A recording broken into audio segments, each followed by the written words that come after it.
You're listening to JW Raw with Eminem.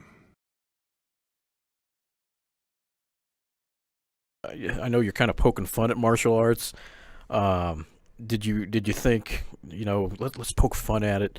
And I think that's going to be something because no, I'd never seen that before where someone was just lampooning martial arts. I'm sure it's probably been done before, but yeah, there's this kind of there's this interesting thing I think in American culture or Western culture of whatever you want to call it, like commercialization, American exceptionalism, franchising, like making things into a business and losing touch with the origin of things was what I noticed, because my first dojo that I trained at was very connected to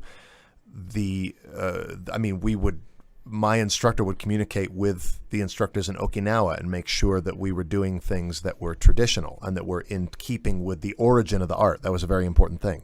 And I just noticed that a lot of American dojos seem to have no idea what the origin of the art was. There was never a consensus on what the right way to do a particular technique was. There seemed to be a disconnect. Yeah. And there also at the same time seemed to be this obsession with the street.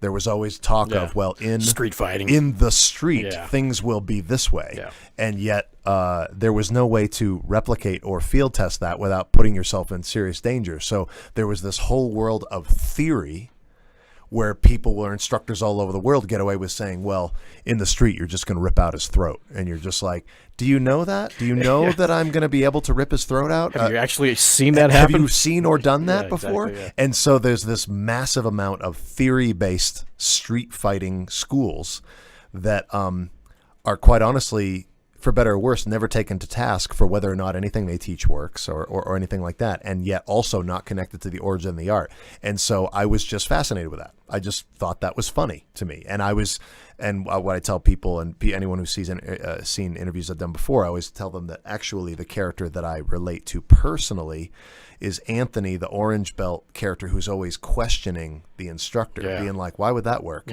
I'm more that guy.